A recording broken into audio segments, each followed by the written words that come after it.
Good evening, everyone. I'm Bill McCabe. I'm the president of the Ridgewood High School Alumni Association, and I want to welcome you to our fourth installment of the Alumni Career Lecture Series.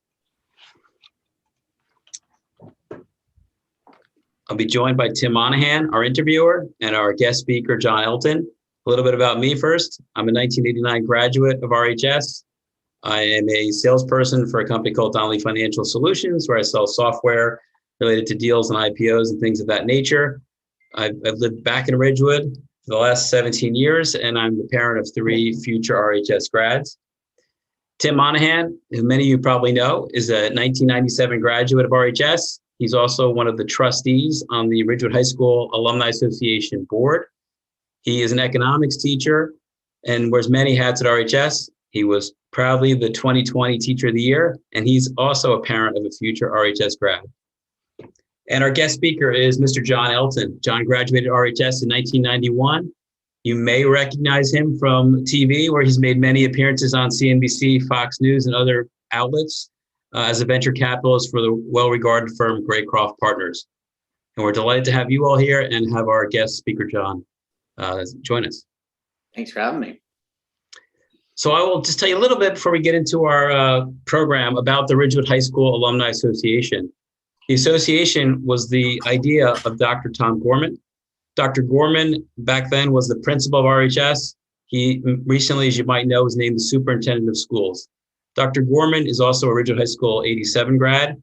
But what he recognized a number of years back is that there's a very, very strong affinity amongst the alums for over many generations for RHS. And he thought to himself, just because we're a public high school, that shouldn't stop us. We can take a prep school or college-like approach to our alumni. And that idea led to several meetings and discussions. And ultimately, he gathered a few alumni who formed the Ridgewood High School Alumni Association in 2014 as an official 501c3 nonprofit.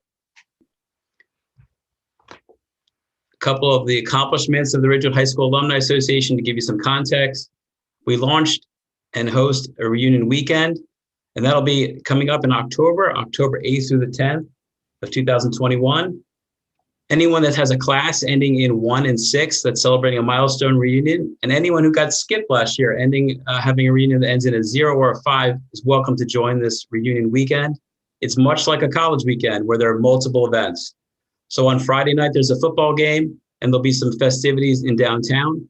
On Saturday morning, we'll have a bunch of lawn games and a band, and also tours of RHS right on the campus lawn. Saturday afternoon, there's a really exciting event hosted by Willie Geist, where we'll honor and celebrate the 1991 football state champions, and he'll interview Coach Johnson and his then assistant coach, Drew Gibbs. And then Saturday night, each of the classes will go celebrate their own reunions. And then hopefully everyone will come back to campus on Sunday for a yoga session led by Jim Stroker. We also have a Distinguished Alumni Society where we honor and celebrate people from our alumni base who have done remarkable things with their lives and their careers. It's a biennial event where we have a dinner every other March, and we also have a gallery where they're permanently recognized at RHS. We've helped facilitate financial gifts back to the high school. In fact, we'll be announcing next month an exciting development, which is we're going to be mentioning that we've secured the largest donation in the history of Ridgewood High School. More to come on that, so please stay tuned. Finally, we launched just this year the Career Network, which is led by Tim Monahan. The Career Network is two-pronged.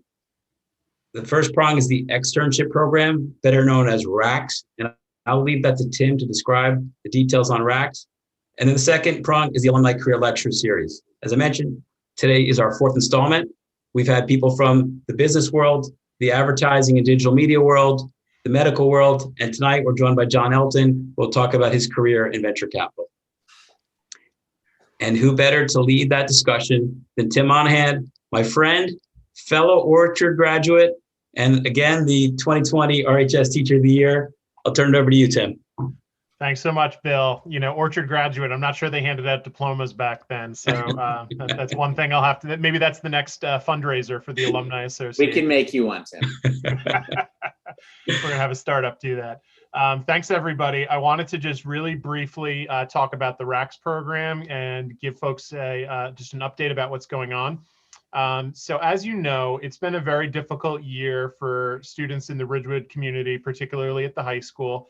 And not just a Ridgewood graduate and a Ridgewood teacher, but I'm somebody who cares a lot about the community. And part of my reason for coming on board with the Alumni Association was that I wanted to get involved in the career committee and creating opportunities for students to network, to hear from alumni about different opportunities and skills, and to kind of reinforce the things that are going on in the high school.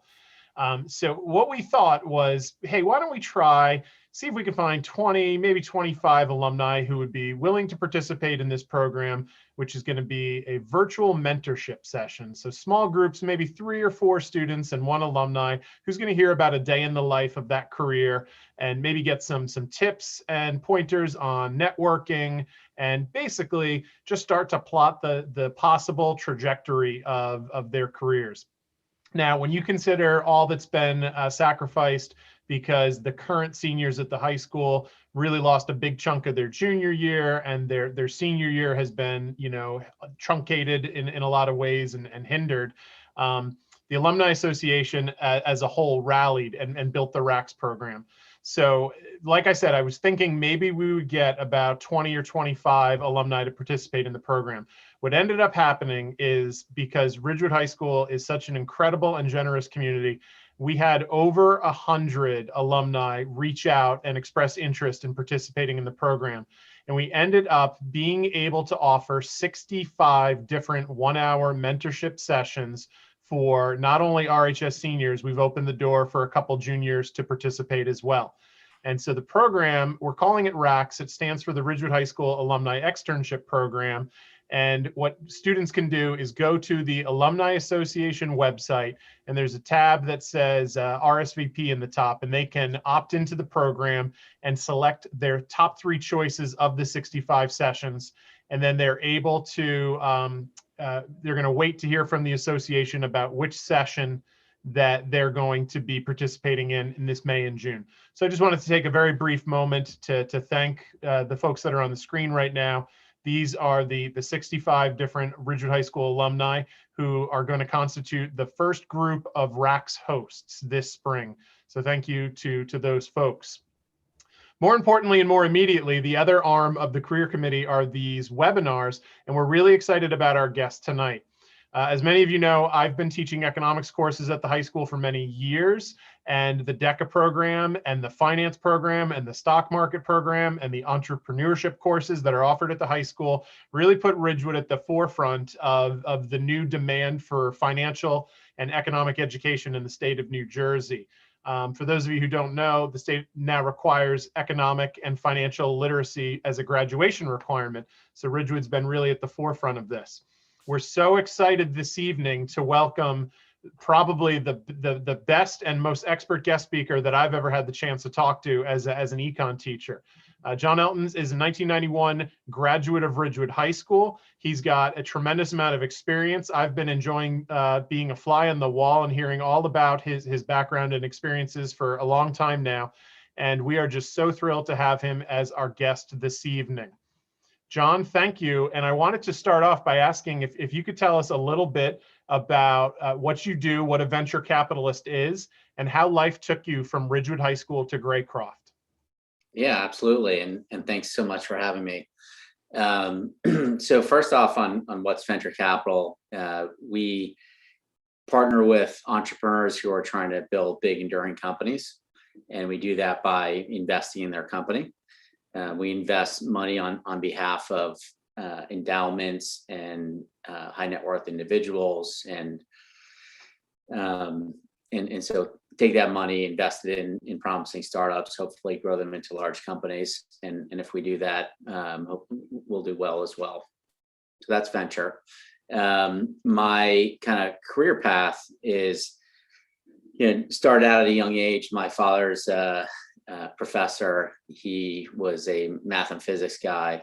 So I was always into computers. I was kind of growing up in the dawn of computers, and took some computer classes at Ridgewood, which I loved. And then after I graduated from college, back then computers weren't that cool. So I went to an investment banking firm. And while I loved that experience and really flourished there, it was kind of the dawn of the internet, and I was very excited about what was going on the internet.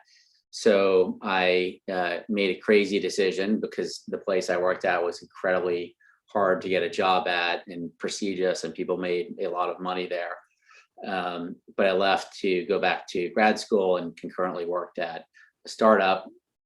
But what I quickly learned is I love technology, I love startups. And basically ever since then, I've been devoting my life, everything outside of my personal side, to that mission. And I've been operating in startups, or advising startups, or investing startups, or some combination thereof, ever since then. And I love it. It's what I'll always do. But that's kind of the journey of how I got here. You're on mute, Tim.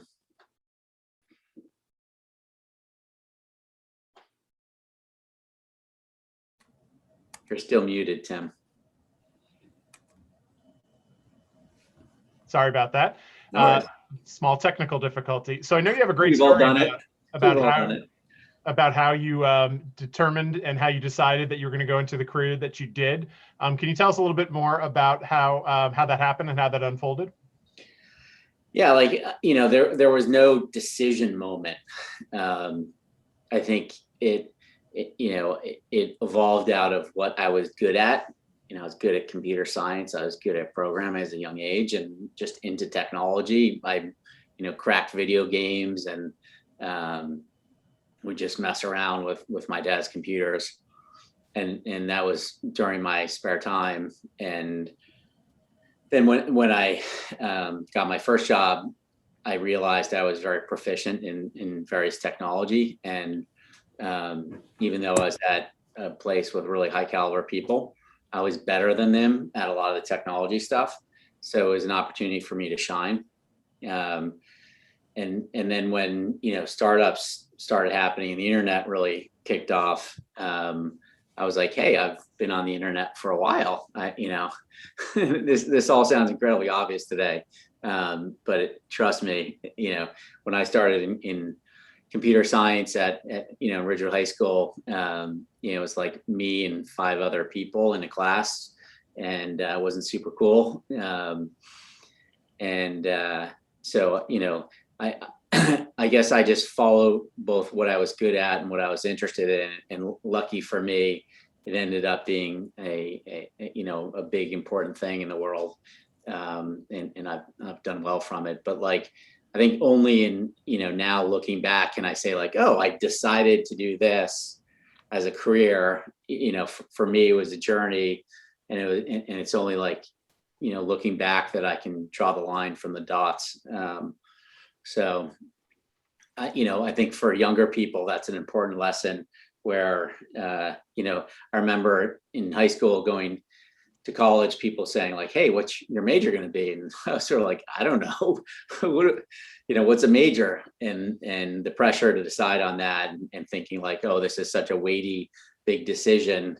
And unless you're going to be a doctor or something like that, I think that decision is not as perhaps weighty as you would think.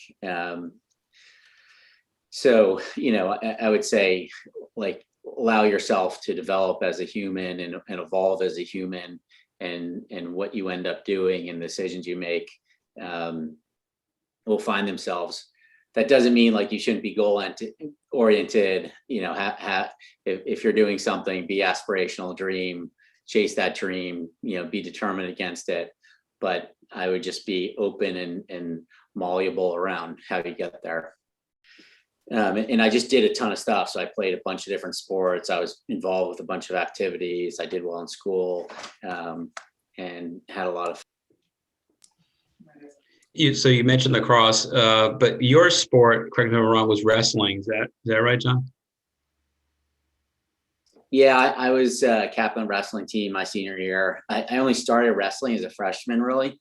So I was kind of behind the 8 ball to start out. I remember my first year just getting my butt kicked for like every practice you show up and someone else beats on you. But eventually, I was the one. I was holding my own, and eventually I was dishing it out. So that was a great experience for just like building grit, and I loved it. But I also played lacrosse, played football for a number of years. I even did pole vaulting. And I think that's something that is odd today, where people kind of really focus on one sport. And I would encourage people to it makes you a better athlete if you try different stuff and have fun. Don't fall in the trap of like, hey, you have to, my brother was captain of the football team. He was captain of the Princeton football team, and he did tons of different stuff. So, there's a whole machinery built today to like support this theory of like, oh, you have to, play lacrosse all year round or whatever to be successful and get a like scholarship or get into the right school. That's bull. You can, you shouldn't do that. I think there's a whole apparatus set up for that, but it's not good for kids. It's not good for just having fun and trying different things. And yep, sounds like you did a lot of things. So Tim, I know we lost you there for a second. John was telling us about his time growing up in Ridgewood, but more specifically around Ridgewood High School and some of the athletic teams he was involved with. So thanks, everybody. Sorry about that. No I worries. almost made it through a whole season of these webinars without my internet cutting out in the middle of an event. It's not a Zoom call if you don't lose someone. Well, I tell you, about 13 months into teaching, I've been lucky with how infrequently that happens, but my students are used to that by now. So apologies about that. And I did resume recording our webinar. A question I wanted to ask John, if this is okay. I feel like you are so uniquely positioned to speak to young folks and even folks that are in the early stages of their careers about the types of skills, the types of tools that they want to have in their toolkit to work at maybe a tech firm, because you look under the hood so much in your line of work. I was wondering if you might be able to speak to what you see among the startups and the tech companies that you've been a part of, and what are the things that young people should be adding to their toolkit? Yeah, a couple things. One is, I think about sort of the future of work, period. Machines are getting very good at a lot of things that humans do. And I think that will be great for humanity overall. But it's also a challenge. And I think as a young person, I would, my advice on college and grad school and things like that is take classes that teach you fundamental skills like statistics, math, languages, and kind of modules for learning. Because I think the long-term persistence of humans is around us our ability to learn and evolve and keep doing the next up, level up thing. And so as a young person, if you're, similar to my comment earlier, like if you're trying a lot of different things, if you're taking risks, or if you're learning and you're evolving constantly, that'll serve you well long-term. And then the like fundamental skills that you get, like statistics or, what have you, again, will serve you long-term no matter what your role in. You're going to be using those kinds of things all the time. And if you're fast with numbers and you're a good writer and you communicate well, all that stuff is a really important thing of what I do and what my colleagues do. And really everyone, and like the topic courses and the kind of interesting, like you'll learn more in 3 weeks at a internet marketing firm than you'll learn in 6 months in an internet marketing course. And so those are the things I think about, is like learn how to learn how to evolve, learn how to take risks. And I think that serves people long term as technology continues to eat away at different things or industries evolve. I mean, I think about when I came out of college, my brother, who's older than me, had me do mock interviews with a bunch of his friends who were like a step ahead of me, or a couple steps ahead of me, really. And, basically like half the people I met with, those jobs don't exist anymore. Like one was a trader at Lehman Brothers. Like that type of a trader does not exist anymore. It's done by a computer. And so like whatever job you're planning for today, like it may not be there in 10 years. And some of the ones you think are going to be there aren't, and it's hard to predict it. So if you're a great learner, if you're nimble and are used to change, I think those are the things that are going to serve you long term. That was such an awesome answer. Thank you, John. And just so everybody knows, I didn't tell him to say that, but I feel very validated right now, because I feel like I could put that on a poster, learn to learn. And I know that you had mentioned a Princeton connection earlier, and Alan Blinder at Princeton wrote a paper about 10 years ago that was so influential to me. The jobs that young people today are going to haven't been invented yet. So we can't possibly teach them one set of technical skills. It really has to be learning about how to learn. But like I said, you're uniquely positioned to give that advice. So I'm just so glad to hear that. I was wondering if I could ask, have you had a mentor, or is there any one person or one group of people that has been like the difference in supporting you throughout your career? How's that worked for you? I do, and I'm super lucky to have at different stages of my life people that have kind of been there for me. I had, I mentioned computer science. My professor there, or my teacher there, is no longer with us.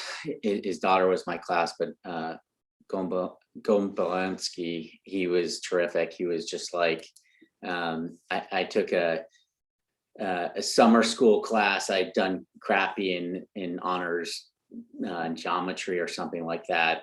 And I wanted to get an A in it. So I took a summer school class, and he was a teacher. And like, he basically pulled me aside at one point and was like, you don't belong here. Like, what are you doing not doing well in geometry? Like, you know all this stuff. And kind of like, in a supportive way, but like rattled my cage a little bit and made me take this stuff a little more seriously. And then I ended up in his AP Pascal course, which was like the 5-person course I mentioned earlier. I was in the honors version of it, which is only half the course, but I should have just done the whole thing.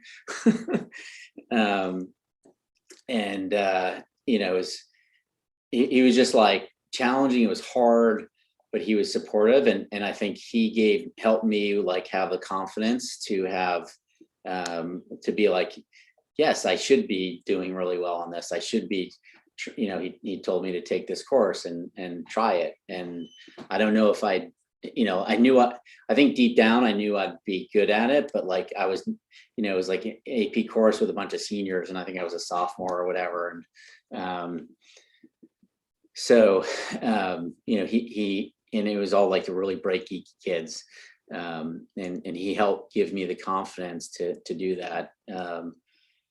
And then like, I have people in my life, like my brother, who has been very successful and is a great guy. And my older sister is like super brilliant. I've learned a lot from her. And then my other sister, who's disabled, like I learned how to be really gritty from her. Like every day she's fighting through pain and dealing with stuff that I'll never understand. And then, through my jobs, I've had just, some incredible people.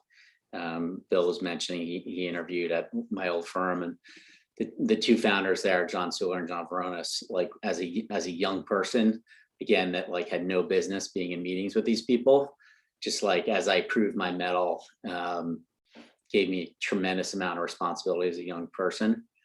And I was just able to like ingest all that and learn so much from them. And then even today, like one of my partners is Alan Patrikoff. He's one of the original venture capitalists in this country. He backed a company know called Apple. And I've got lots of Alan Patrick, Steve Jobs stories for another time.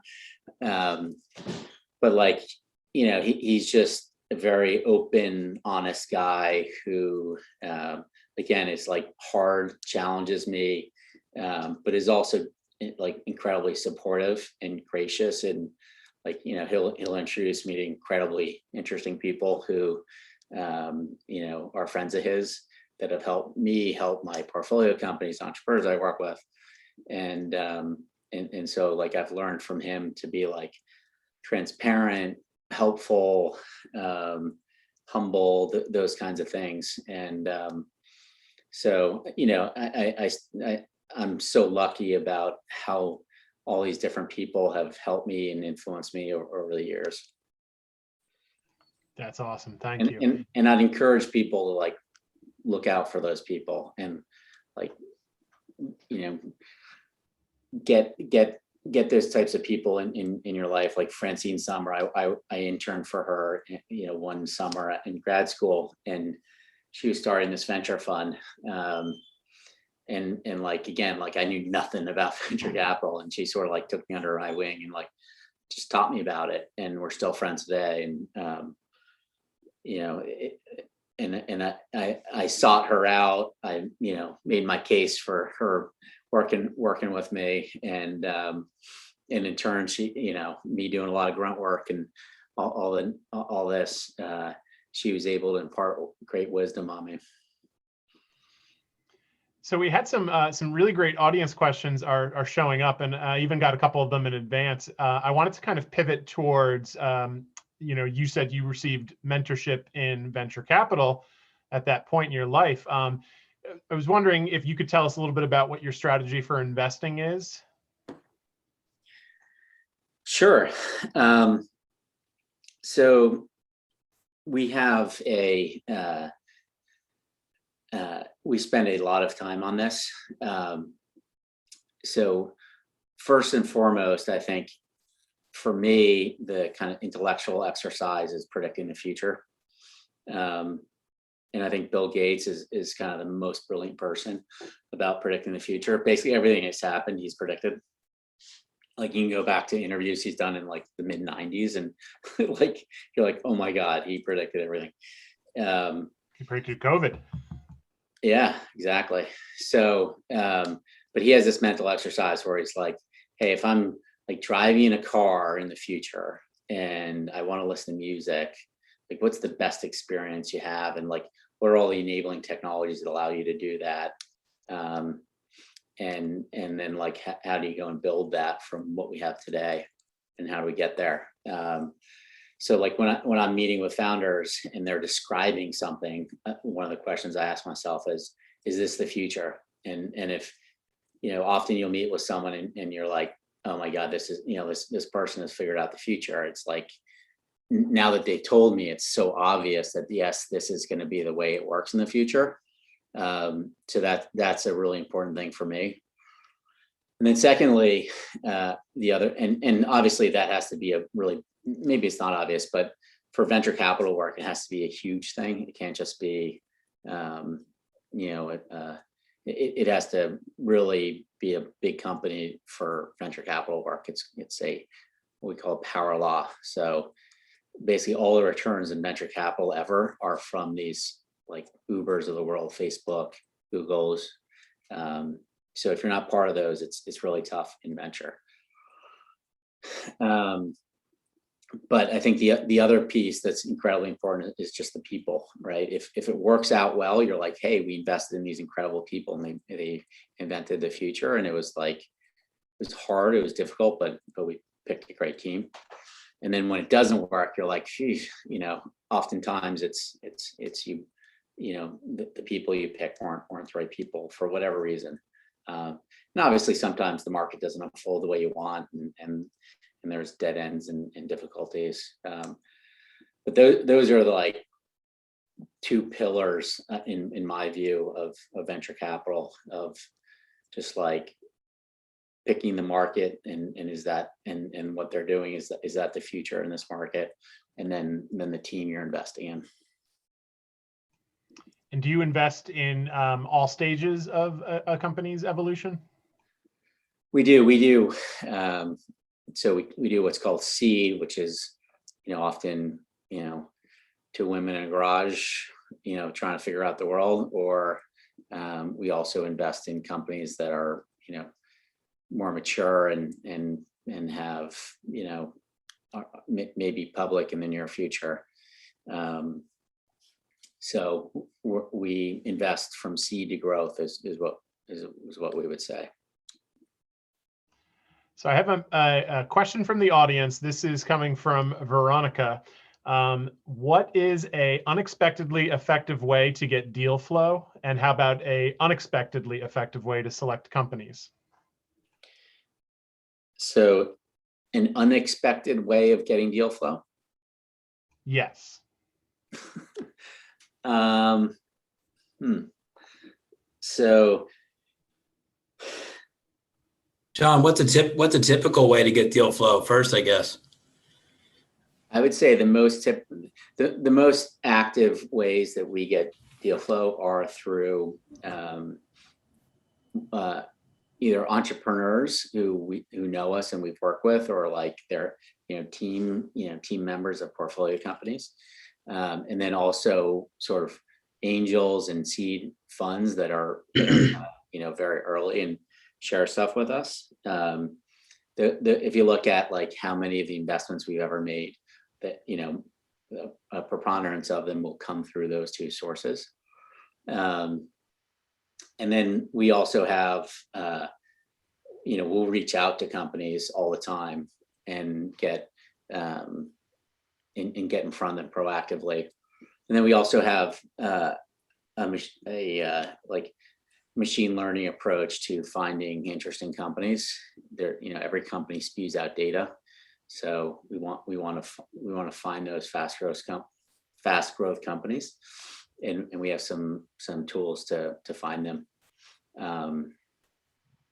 But like, the most unlikely, I mean, I get calls from people who are not in tech, not in venture, who I happen to know, and they'll send me stuff over the transom, and sometimes those are interesting. So you never know, and these are kind of like out of the money options, and if you want to price an out of the money option, you have to have high variability, and having lots of deal flow is high variability. And then having a good kind of ability to pick those is the other piece of it. And then the second question of that was, so I think we covered it. So Veronica's question was, what's a typical deal, and what's an unexpected deal? Got it. And a follow-up audience question I'm seeing here live. It is, do you have a favorite deal or investment that you've made, or any exciting stories? Yeah. So, I have 3 daughters, and it's like asking me which is my favorite daughter. Don't answer that. Yeah, the picking the favorite is really difficult, because if you're partnering with a founder or founders, and she's trusting you with, and these people are devoting their entire lives to this, their life savings, their friends and families' life, and they're working all the time, everything they do to put into this. And so I have an incredible amount of respect for that, and it's kind of a sacred thing for me. The stories around it are, kind of legendary. When you're in startups, there's no shortcut, right? It's incredibly difficult.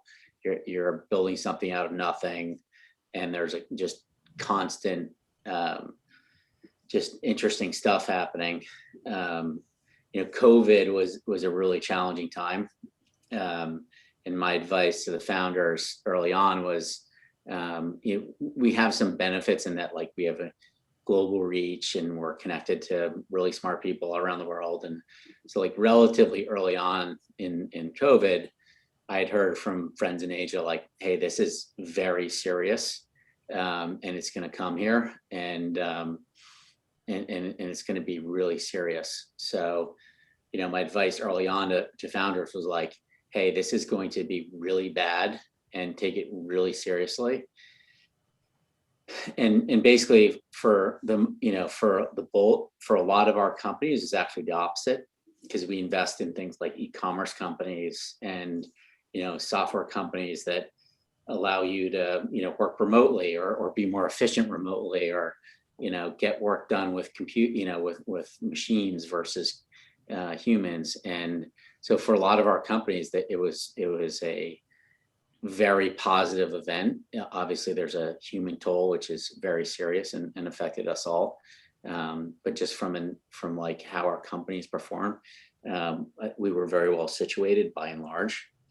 But there were some companies that, I had one that had decided to go after a retail strategy. So they'd open stores and spent millions of dollars to set that up, and we're launching it, spending advertising, all this stuff right as COVID started. So you can imagine how difficult that was. And again, you have founders who's devoted their whole life to it. You have investors, millions of dollars against it. So, and hundreds of employees who've entrusted everything, not everything, but, their professional career with this company. So, those were long days, dark days, really difficult. And luckily, most of those companies came out the other end in good shape, but it was really challenging. And I would say that the lesson for young people that I would take away is one of the most important traits that you'll have is just grit and persistence. Being able to get through those things is not easy. It's not fun. And sometimes, you just have to keep going. And there are a lot of people that like give up in those situations. And I would say the most successful people I know are very gritty. Like they do not give up ever.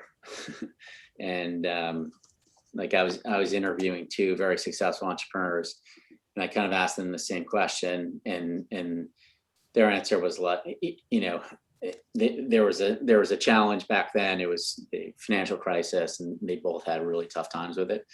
And I was like, what did you do? And they were like, I just never gave up. Like I didn't enter my mind. There was no failure. There was not like, that just was not happening. And we just like got through it. We figured it all out. And that's the kind of grit that enables really successful people. And I think in school, people don't talk much about grit or persistence. And I will say that that's something that like, being a Ridgewood, being, wrestling, which is also like, you just have to be gritty to be a wrestler, because it just sucks. You're basically fighting someone for 3 hours a day in practice. So, for me, that trait is important. And it's something like, as a young person, think about like, hold yourself accountable, if you're going through something tough, don't let yourself give up, stick with it, get through it, and that will serve you for the long term. Just wanted to take this time to mention, folks in the audience, you are able to write questions in the Q&A, and we're going to do something a little bit different. Our own and favorite Steve Carell is in the audience. He's written a question, but I'm going to unmute him and let him ask it himself so we can all hear his wonderful voice. What's up, Steve?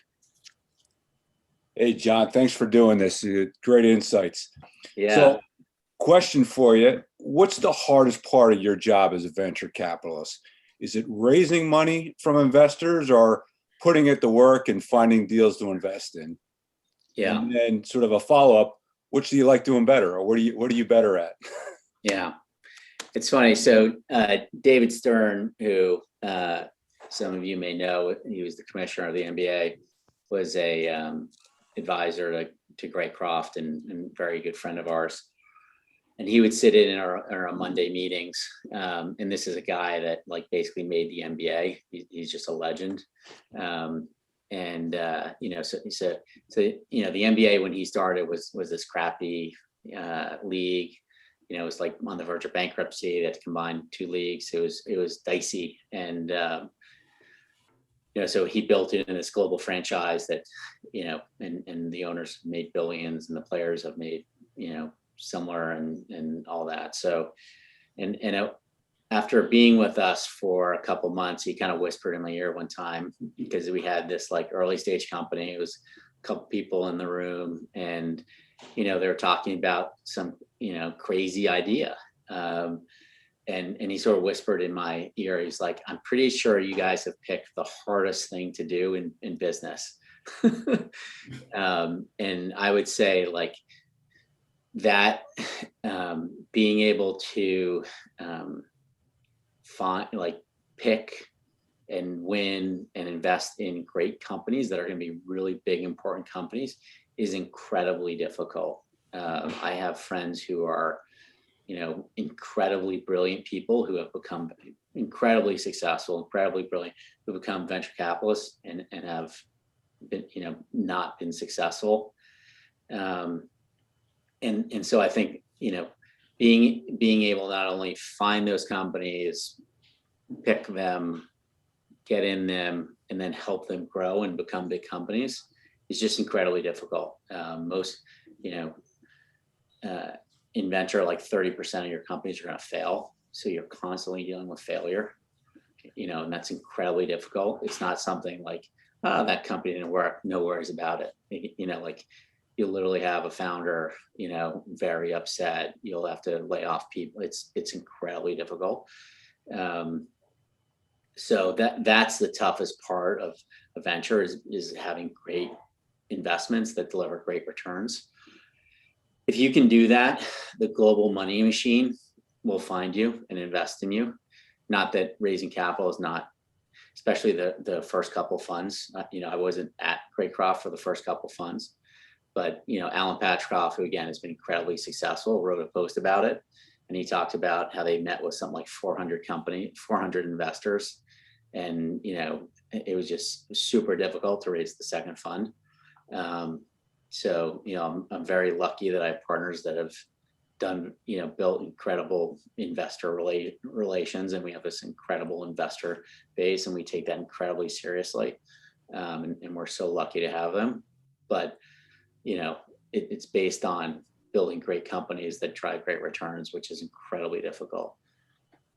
John, I have a question for you. So you raise a fund, right, from your investors, and then you deploy it over a number of companies. In your guys' minds, are you saying we're looking for the home run? We expect a certain number of singles and doubles, and we also expect a couple of companies to completely flame out. Like, do you think like that? Are there percentages like that, or am I just kind of generalizing what I think how you might view things? No, we absolutely think that way. You know, like the example I use is if you're not failing on some of the companies, you're not taking enough risk. Like you're not going after ambitious enough ideas. You want to have some of them that like are audacious and they're big ideas, and sometimes those don't work. In order to really take, you know, my finance professor has a great thing. It's just this Chinese symbol, and it's the combination of risk and reward. And as Tim, as a economics professor, teacher, I think you'll appreciate that. But like, you can't have returns without risk, right? Like that's the whole underpinning thing, and they're entwined. So if you're looking to have a really big return, and I would say like for younger people, this is really important for you. Like if you want to have, if you're like, I want to make millions of dollars and be really successful, you're going to have to take great risk in your career. Like, you know, there are people that like rise up the ranks of XYZ company and become very wealthy that way. But the preponderance don't. and the preponderance of people, if you look at like the Forbes richest people, it's people that have taken incredible risks, right? So, Bill Gates drops out of Harvard, right? Like, who does that? Who drops out of, like, how did, his parents forever, will have to go to all their cocktail parties and be like, yeah, my son, I know he been bragging about how he got into Harvard for the last, however many years. Yeah, he just dropped out. And yes, he's a failure, and I'm so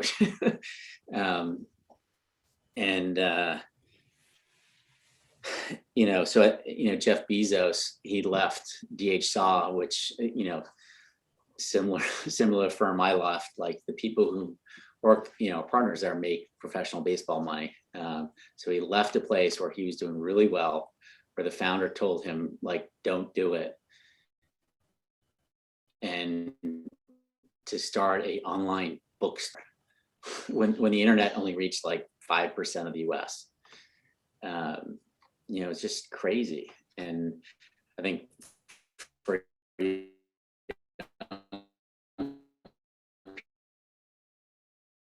people, like, if kids and a kid about to go to college, like, consequences are huge, right? I can't completely screw up and go off the train tracks. Now I'll be fine. and my job is sort of taking great risks. And I've taken extreme risks in my life. Like, I invest a dramatic amount of my of any of the money I work in startups, in my funds. So I'm taking that risk all the time, and it weighs on me. But it also makes me very focused on driving returns for my investors, being a great partner for the founders. So that risk is helpful. But I think, again, like, if you want to be really successful, taking risk, and again, the risk is, at the end of the day, it's the risk on yourself, right? So if you're confident that you're going to work hard and learn the things you want to learn and do what you want to accomplish, then that's probably a good risk to take.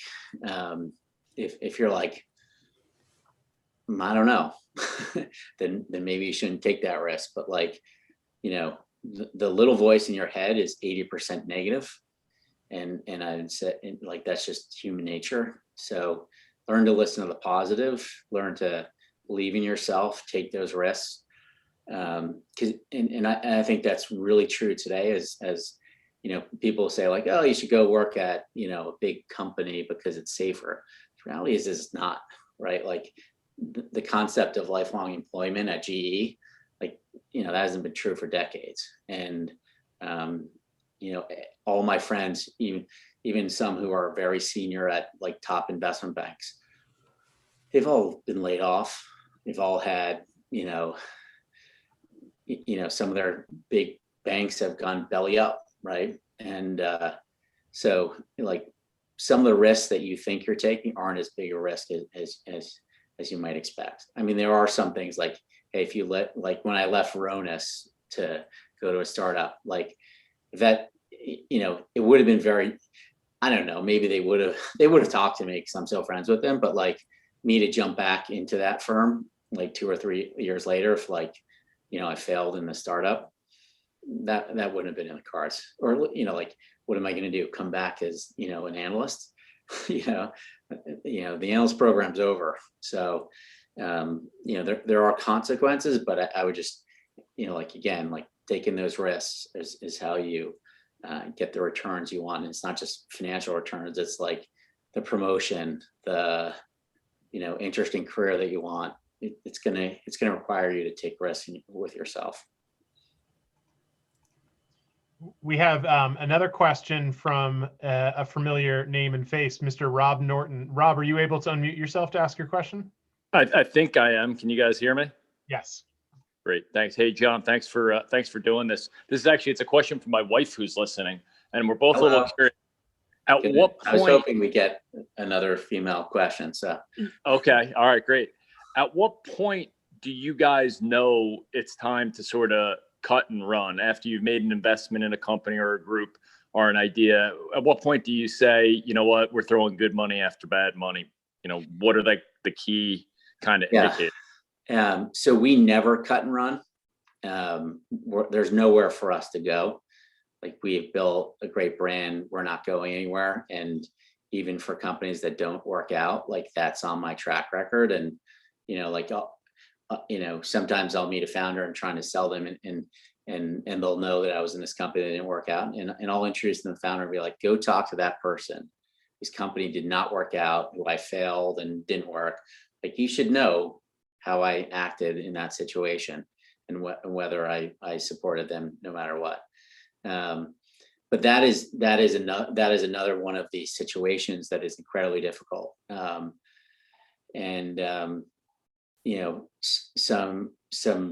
So one of the more famous stories on that's come to light recently, but is Goldman Sachs sold their stake in Alibaba. They had done the original investment, and they owned a decent chunk of Alibaba. And they sold it like around the Series A, like very early. And evidently the rationale was that they didn't think Jack Ma could build a big company. And that stake is worth more than Goldman Sachs today. And it's would have been one of the best investments of all time. Truly, it's not just like today that's the worst investment. It's like one of the worst investments of all time in the history of man. So, like, these decisions are really tough. But what we've done as a firm is we've tried to, we have a partnership, and we all hold each other accountable to this stuff. But we've set up some like internal methodologies of making sure that we're not kind of pouring, good money after bad, if you will.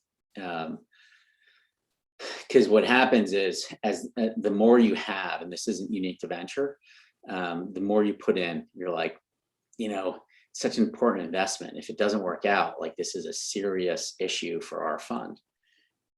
So you're like, why don't we put another $1 million in? We've got 20 in or whatever. Like, put another $1 million, it'll get another 6 months. Maybe this will happen. So that's really difficult. And we've done very well with trying to like put procedures in it. And, my partner Dana or LA, they'll be like, hey, John, do you really want to do that? Like, they'll pull me aside and like, we'll have a tough discussion about it. But those are really tough calls, because sometimes these things work, and like Facebook had a down round, like a round that was below their prior round, and those are really tough things that happen to companies. Even the most successful ones, is they all have bad moments, and if you quote unquote cut and run, A, your reputation's dirt, and B, like, you may miss on a great opportunity. But like, for us, our funds kind of run out of capital by themselves in a way. So that's kind of we have these kind of things that we do that force it. So like, we'll only have a certain amount left of capital, and we'll have a bunch of companies that need that capital. And so, if one is, and we'll have one that's going to the moon, and then another one that's like hasn't closed a customer in 3 quarters. And it's like, okay, where are we going to put this $1 million? Should we put it in the one that hasn't closed an opportunity in 3 quarters, or the one that, is growing 100% year over year? So that kind of forces those decisions. But I'll tell you that they're never easy. So we've been talking a lot about economic forecasting, but we're going to pivot to the weather forecast, which has lightning in it. And Bill McCabe is now going to take over our lightning round. All right, John. These are that was terrific.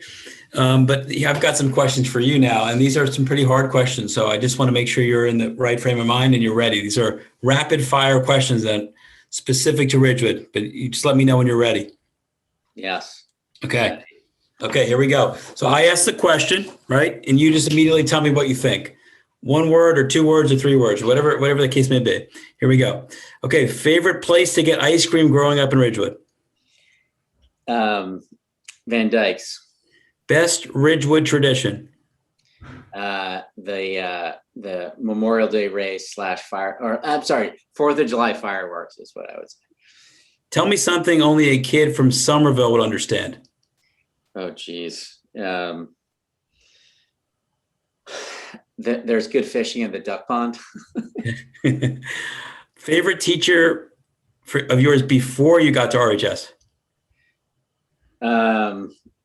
I had an amazing kindergarten teacher whose name, Mrs. Duffy. I loved her. She was amazing. Lenny's or Renato's?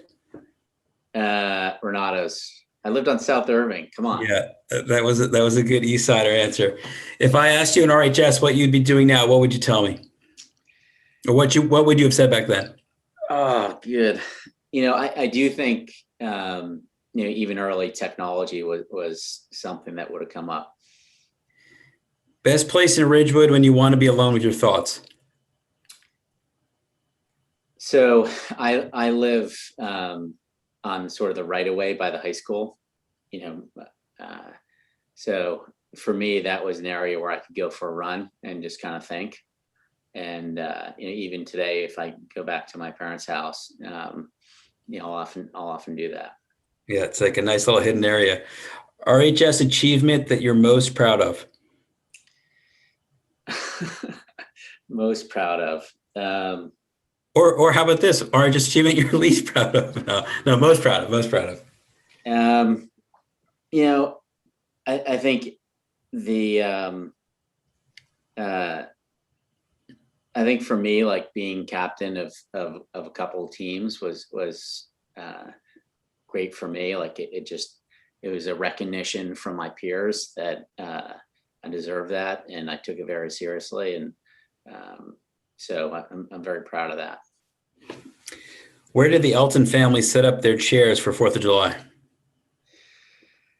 So we generally would go onto the field and probably be kind of off the baseball diamond. There's a couple of baseball diamonds, but because we could walk there from South Irving and carry our chairs, we kind of go in that dead end, whatever that dead end it is, and find a spot around there so we could get out easily. Great.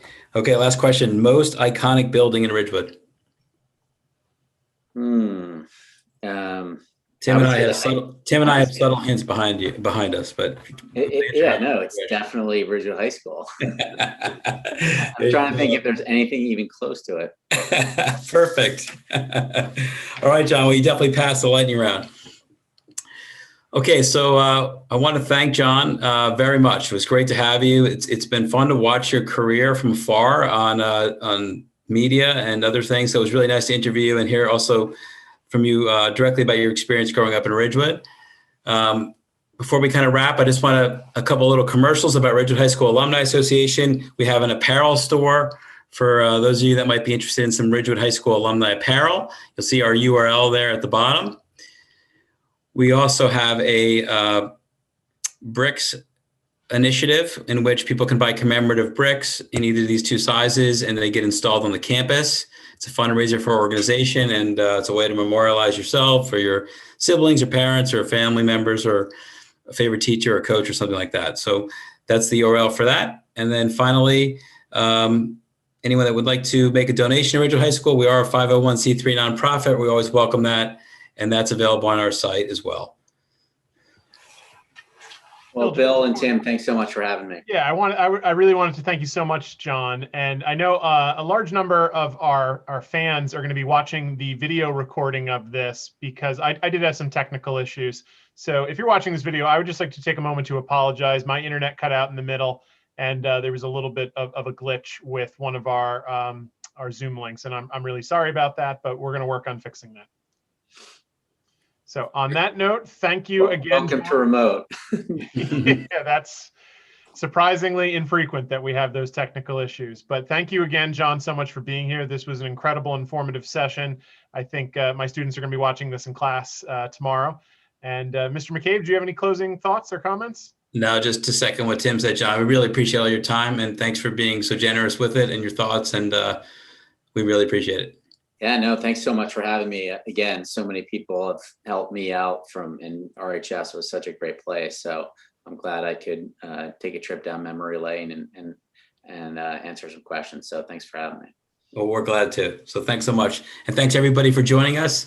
I hope everybody has a good week and a good night. So thanks so much. Cheers.